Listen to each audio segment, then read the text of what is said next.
बार एक शिष्य जिज्ञासा के साथ अपने गुरु के पास पहुंचा। उसके मन में कई सवाल थे, पर सबसे प्रमुख सवाल था, गुरुजी, मुझे यह बताइए कि आनंद कैसे प्राप्त होता है।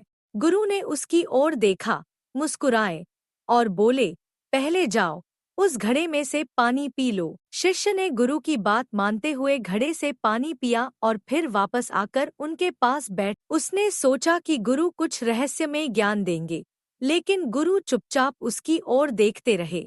थोड़ी देर बाद शिष्य ने महसूस किया कि गुरु ने अब तक उसके सवाल का जवाब नहीं दिया।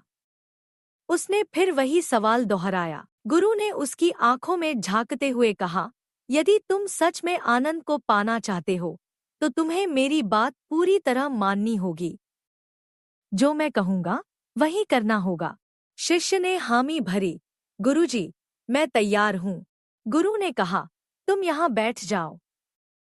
अपनी आंखें बंद करो और जब तक मैं न कहूँ, तब तक यहाँ से उठना मत। शिष्य ने उनकी बात मान ली और आंखें बंद कर वहीं बैठ गया। उसने सोचा कि यह कोई साधारण साधना होगी, जिसके बाद उसे तुरंत आनंद की अनुभूति होगी। पहला दिन बीत गया। शिष्य ने न कुछ खाया, न पिया। उसके मन में उम्मीद थी कि यह एक परीक्षा है और वह इसे पार कर लेगा। दूसरे दिन उसकी हालत खराब होने लगी। भूख और प्यास से उसका शरीर कमजोर हो गया, लेकिन उसने हार नहीं मानी। उसे विश्वास था कि गुरु उसे कोई अद्भुत ज्ञान देने वाले हैं। तीसरे दिन तक शिष्य की स्थिति और भी बिगड़ गई। उसका गला सूख रहा था, शरीर में ऊर्जा नहीं बची थी, लेकिन फिर भी वह अपने स्थान से नहीं हिला। गुरु अपने कक्ष से यह सब देख रहे थे। उन्होंने देखा कि शिष्य की सहन शक्ति अब जवाब दे रही है। गुरु ने आवाज लगाई, आओ, बाहर आओ। शिष्य ने अपनी आंखें खोलीं और धीरे धीरे उठकर गुरु के पास पहुंचा। वह थका हुआ और निराश दिख रहा था।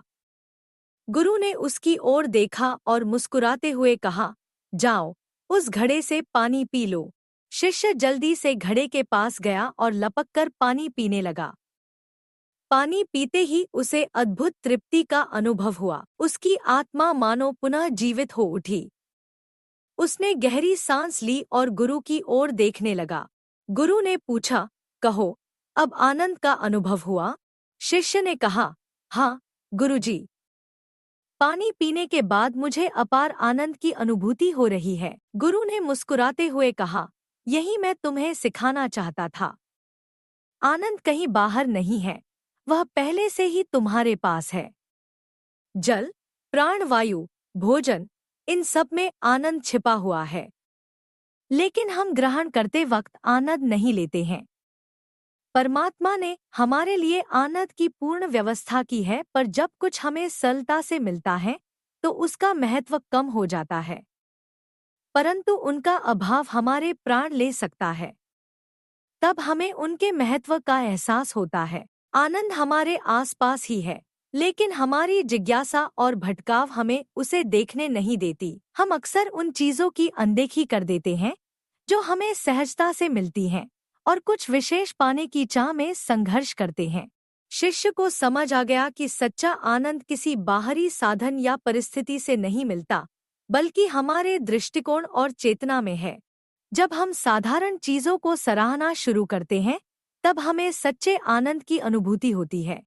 गुरु ने शिष्य को यह सिखाया कि सच्चा आनंद किसी बाहरी चीज में नहीं, बल्कि हमारी अपनी दृष्टि और समझ में है। जीवन में जो चीजें सरलता से उपलब्ध हैं, जैसे जल, भोजन और प्राणवायु, उनमें ही आनंद छिपा हुआ है। संपूर्ण जीवन आनंद है। सर्वप्रथम हमें इन सभी के प्रति जागना होगा, उसके पश्चात ही हमें भीतरी आनंद का ज्ञान होगा। इस शिक्षा के साथ शिष्य ने अपने गुरु को प्रणाम किया और वचन दिया कि वह अब जीवन के हर छोटे बड़े क्षण का सम्मान करेगा और आनंद का अनुभव करेगा।